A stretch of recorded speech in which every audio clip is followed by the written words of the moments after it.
자꾸 상대를 배려하게 돼요. 내 생각이 아니고 상대를 어떻게 생각하고 더 나아가서 하나님은 어떻게 생각할까? 이렇게 막 생각의 변화가 오는 것이 처음입니다. 그래서 여러분들 교회 다니고 예수님 믿고 세례받고 자꾸 말씀을 듣다 보면 처음엔 잘 못 알아듣는데 자꾸 생각의 변화가 와요. 그것이 영적인 사람들의 아주 첫 번째 큰 특징입니다. 그래서 우리가 진정으로 예수님을 믿고 난 후에 생각의 변화를 겪습니다. 그래서 시간이 오래 걸려요. 이게 하나님의 뜻인지 아닌지. 목회만이 그런 게 아니고 아마 여러분의 인생의 진로에 있어서도 이게 하나님의 뜻인지 아닌지 말씀이 싹 들리면 되는데 그렇게 안 들리거든요. 그러니까 기도하고 또 묵상하고 하다 보면 지혜를 주세요. 어느 날 우연치 않게 내가 생각하지 못한 그런 영감을 주세요. 그 길을 따라가면 딱 맞습니다. 그래서 자기 중심이 아닌 하나님의 중심으로 자꾸 생각을 하다가 보면 하나님이 기뻐하는지 아닌지, 아니면 하나님이 또 막아요. 환경을 통해서, 아니면 뭐 몸에 어떤 또 때로는 질병을 통해서도 막아요. 그 길을 못 가도록 때로는 막습니다. 그래서 이 일이 하나님의 뜻을 따른가 아닌가 그것을 생각하게 되고요. 심지어는 아직도 우리가 죄악된 습관을 다 끊어내지 못해도 그런 사람이 영에 속한 사람이에요. 갈등하니까. 하나님 처음 믿을 때는 옛날 이 구습, 옛날 내가 알고 있던 이 악의 습관을 다 끊지 못하거든 처음에는. 근데 어떻게 해요? 이미 하나님의 택한 사람은 그 말씀을 들을 때마다 그걸 못 끊어내서 갈등한다. 그게 이미 영에 속한 사람이란 말이에요. 근데 어떤 일을 해도 아무 죄책감도 없고 아무 거리낌도 없다면 그 사람은 그 전혀 아직 성령이 그 사람 속에서 운행하는 것이 아닌 것이죠. 성령은 굉장히 민감하거든요. 특별히 죄에 민감합니다. 그래서 마음의 죄책감을 확 주시고 아니면 거기서 멈추게 해요. 참 신기한 거예요. 이 성령이 우리를 거기서 멈추게 하는 일이 많아요. 분명히 내 생각이 이게 맞는데 하나님 거기서 멈추게 하시는 일이 많습니다. 그래서 제일 중요한 것은 영에 속한 사람은 먼저 하나님과의 바른 관계를 추구하는 사람입니다. 반대로 하나님을 믿지 않는 상태에서는 아무리 선한 일을 해도 하나님 모르는 사람은 아무리 선한 일을 해도 마음이 안 변해 있거든요. 여러분 그래서 겉으로 막 좋은 일을 하고 이런 사람 봐도 속에 깊이 들어가 보면은 굉장히 있잖아요. 그 사람 속이 왜곡되어 있다는 것을 발견하게 됩니다. 그래서 늘 하나님과 원수가 되는 상태로 살아가는 사람들이 많이 있어요. 겉으로는 멀쩡하고 겉으로는 사회의 공익을 위해 많이 활동하고 굉장히 의로운 것 같고 굉장히 정의로운 것 같은데 뒤에서 뭐 부정하게 재산을 엄청나게 또 축적해가지고 나중에 팡 터져가지고 막 그 법의 심판을 받기도 하고 뭐 그런 사람도 많습니다. 여러분 그래서 막 실망했다 그런 거 많잖아요. 요즘 뭐 최근에 뭐 어떤 유명한 가수 때문에 막 정 계속 뉴스에 안 나왔으면 좋겠는데 뭐 그런 거 계속 나와가지고 뭐 그래가지고 그 실제로 어쩐지 모르겠어요. 나중에 뭐 다 밝혀지겠지만은 어쨌든 사람들은 거기서 왜 그 자리에서 왜 그 딱 잘못했습니다. 봉처를 하든지 왜 그렇지 않았냐는 거예요. 뭔가 깨름직하다고 생각하는 거예요 사람들이.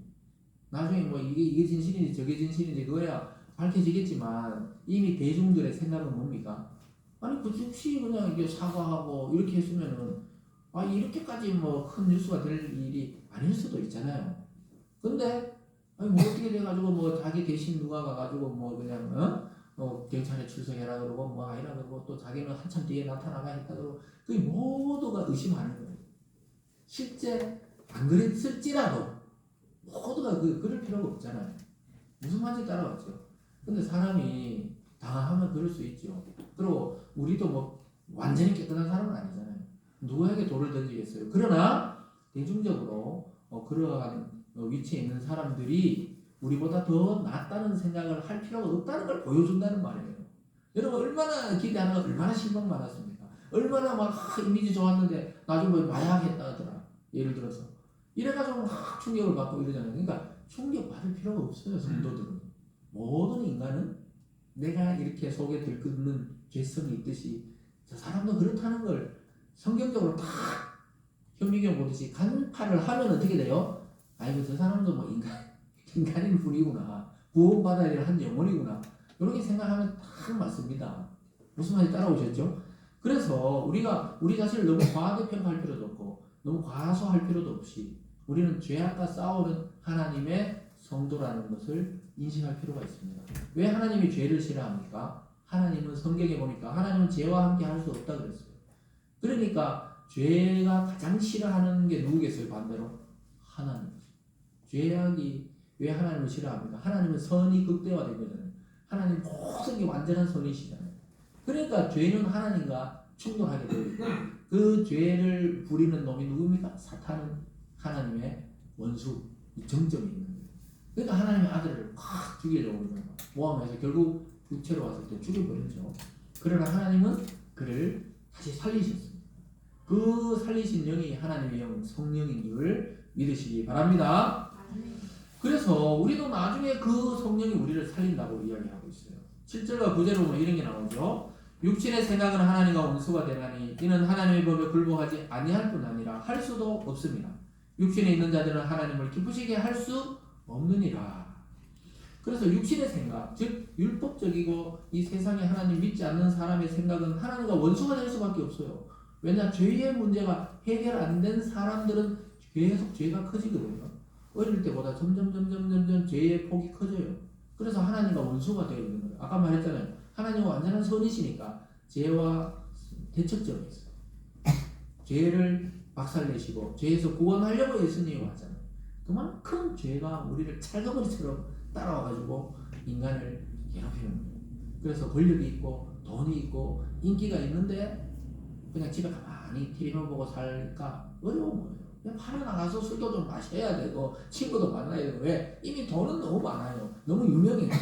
근데 사람들이 데서 못 마시니까 뭐 어디에 가서 뭐 유흥주점에 가서 마셔야 되고 뭐 깜깜한 데 가서 몰래 마셔야 되고 혹시 들키면 네가 대신 가라 해야 되고 막 이래 되는 거예요. 유명하니까. 이 인기는 버리기 싫고 명예는 버리기 싫은데 죄는 다 크게 저질러 버리고. 여러분 그런 겁니다. 그게 누구만 그런 게 아니라 우리가 다 그렇다는 거예요. 성령, 하나님의 영, 성령, 이 육신에 속할 때, 그 하나님의 영에 밖에 있을 때, 육신에 속할 때 우리도 똑같았어요. 우리는 유명하지 않기 때문에 신문에 안 난 거예요. 할렐루야. 그래서 우리는 유명하지 않는 걸 너무 감사하시기 바랍니다. 그래서 정말 있잖아요. 인격이 닦여지고 물론 있잖아요. 이 수양을 하고 이렇게 해가지고 그러니까 준비 없이 너무 높은데 준비 없이 너무 인기, 준비 없이 너무 권력을 가지게 되면 계속 흔들립니다. 그래서 참 우리가 그래서 대통령 위해서도 기도하고 정치인들 위해 기도하고 왜 그렇습니까? 우리가 아니면 기도해 줄 사람도 없어요. 그러니까 사람들 모르고 막 기독교를 욕하는데 정말 나라와 민족을 위해 모든 우리 교회도 기도하지만 모든 교회들이 사실 깊이 들어가 보면 순수하게 그렇게 나라가 잘 되도록 지도자들이 잘 되도록 그렇게 기도하는 겁니다. 왜냐? 영에 속한 사람들은 알기 때문에. 육에 속한 사람들이 얼마나 저 죄 때문에 그 죄악과 또 그 속에 흔들리는 방황하는지를 알기 때문에 우리가 대신 중보기도 하는 것이죠. 그래서 여러분 하나님과 바른 관계에 있지 않은 모든 자의 상태는 바로 하나님과 원수된 상태에 있습니다. 저도 여러분도 예수님을 깊이 만나고 구원받기 전에는 하나님과 나도 모르게 그냥 원수된 상태로 살고 있었던 거예요. 몰랐을 뿐이지 원수된 상태였다는 겁니다. 그래서 여러분들 이제는 하나님을 알기 때문에 영에 속한 사람이 되었습니다. 그래서 우리는 신령한 은사나 신비적 체험이 없더라도 우리가 영적이라는 사실을 깊이 인식하고 그렇게 살아나가야 할 줄 믿습니다. 그래서 우리가 환상을 보거나 예언을 못해도 그런 걸 걱정할 필요가 없어요. 여러분 어린아이 때는 시청각 교육을 많이 합니다. 어린아이 때 환상을 보고 막 신비적인 체험을 했다 어디 갔다 그 전부 애기들 참 높은 단계는 뭡니까? 글로 교육하는 겁니다. 글로. 하나님은 성경이라는 가장 높은 만약에 수준이면 가장 높은 하나님의 도, 그 도를 성경에다가 깔아놨어요. 그래서 여러분 방언을 못하더라도 환상을 못 보시더라도 예언을 못하더라도 막 기도해서 귀신을 못 쫓더라도 나는 정말 육적인 사람이구나 이렇게 생각할 필요가 없다는 거예요.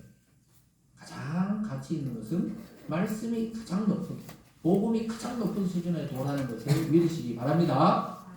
그래서 예수님도 이 땅에 와가지고 못 알아들을 말로 안 하시고 그 유대인들이 알아들을 수 있는 언어를 가지고 말씀하셨잖아요. 지금 이 성경도 우리가 알아듣는 말로 번역이 됐잖아요. 이게 가장 높은 신비입니다. 신비한 능력이 아니고 이게 가장 높은 신비라는 것입니다. 그래서 자꾸 이제 어린이집으로 뭘 보여주세요 그러잖아요. 얘들은 그림책이잖아요. 글이 별로 없잖아요. 근데 이제 초등학교 되면 글이 좀 있고, 근데 중학생쯤 되면 작은 소설책도 읽어야 되고, 좀 긴 글밥들을 읽어야 되고, 어른 되면 이제 있잖아요. 이 글이 없어도 책을 읽잖아요. 그게 그렇습니다. 환상과 예언을 보는 건 아주 낮은, 그것도 제일 하단계가 환상이에요. 환상. 꿈이나 환상은 가장, 근데 그게 막 신령하다고 막 사람들이 그렇게 생각하는데 성경을 바로 알면은 다 됩니다. 저희들도 어릴 때 다 경험했다니까요. 다 막 방언을 하고 환상을 본 것 같기도 하고 안 본 것 같기도 하고 꿈에 막 예수님 만나기도 하고 안 만나기도 하고, 그게 지금 지나보니까 그게 없다는 게 아니라 그런 세계가 있지만 그거는 중심적으로 갈 세계가 아니라는 것입니다. 그리고 오늘 마지막으로 몸은 죽고 영으로 사는 사람이라고 말하고 있습니다. 10절을 같이 읽어볼까요? 10절 말씀입니다. 시작. 또 그리스도께서 너희에게 계시면 몸은 죄로 말미암아 죽은 것이나 영은 의로 말미암아 살아있는 것이니라. 참 재밌는 말이죠. 우리가 예수님 안에 있으면 어떻게 해요? 몸은 죄로 말미암아 죽어 있다는 거예요. 아까 몸이 뭐라고 그랬어요? 우리의 옛적인 본성, 예수님 믿기 전에 그러한 본성, 그것은 죄로 말미암아 이미 죽었다는 거예요. 그러니까 이미 과거가 끝이 났다니까요. 율법 안에서 죽었다 그랬잖아요. 영은 의로 말미암아 살아있다. 그래서 성령을 통해 우리의 영혼도 살아나게 된 것입니다. 우리 영혼은 우리 지금 숨쉬고 이렇게 있으면 살아있는 거 아닌가? 아니에요. 하나님을 만나기 전에는 우리의 영혼이 죽어 있었다. 우리 영혼이 왜 중요합니까? 하나님의 성령과 하나님과 교통하는 것이 우리의 영혼이잖아요. 이 고기 덩어리 육체로는 하나님과 교통이 안 되잖아요. 지금 우리의 영혼이 하나님과 수수작용을 한다 그러죠. 그래서 우리가 목사님들이 축도할 때 하나님과 예수 그리스도와 성령의 교통과 교제와 치유 뭐 이렇게 하잖아요. 그 교통.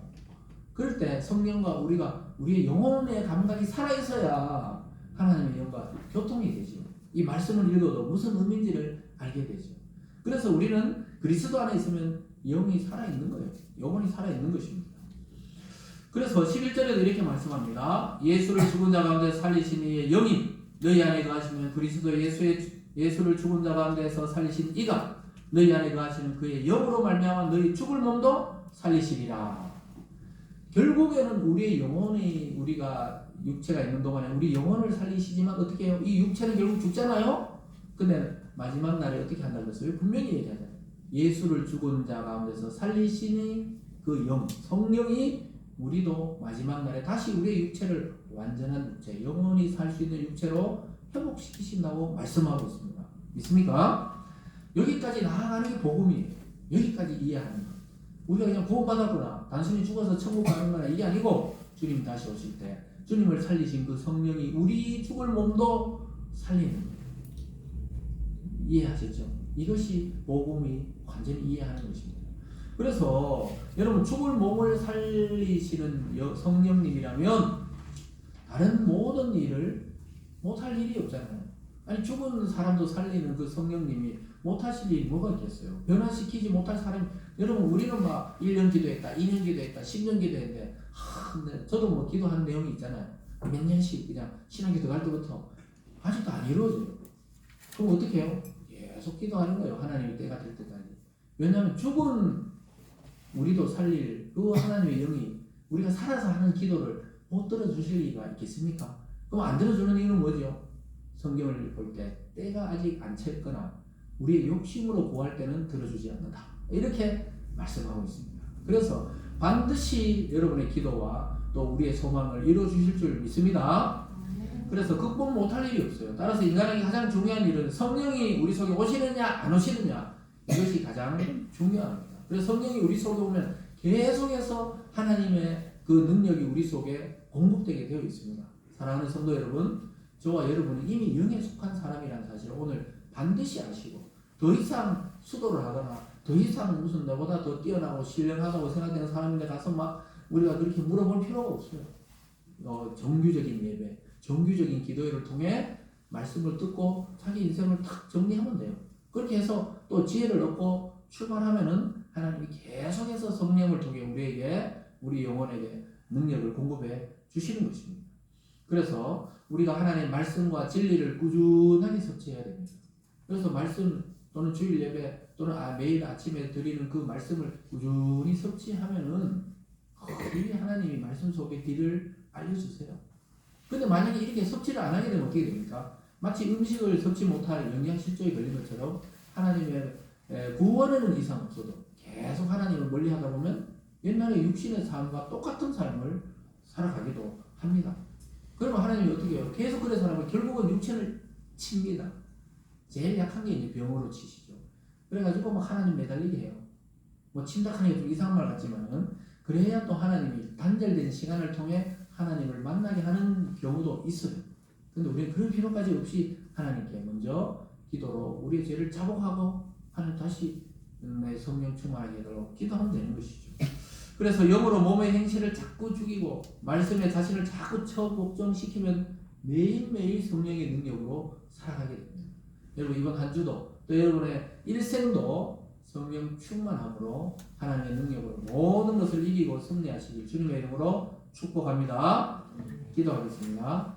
사랑의 하나님 아버지, 우리를 성령에 속한 사람, 영에 속한 사람으로 불러주심에 감사드립니다. 하나님, 우리는 정말로 하나님, 그 하나님의 아들처럼 또는 사도들처럼 그렇게 살지 못할지라도 우리 속에 이미 와 계신 이 성령 하나님, 이 성령을 따라 말씀을 따라 살아갈 때 우리도 그러한 능력 있게 또 그러한 복된 인생을 살게 될 줄 믿습니다. 더 이상 세상에 그러한 거짓에 속지 않고 거짓 종교에 속지 않고 하나님의 말씀을 따라 순수하게 하나님을 사랑하는 모든 성도들 되어질 수 있도록 축복하여 주시옵소서. 감사드리며 예수님 이름으로 기도드리옵나이다. 아멘. 다 같이 찬송가 436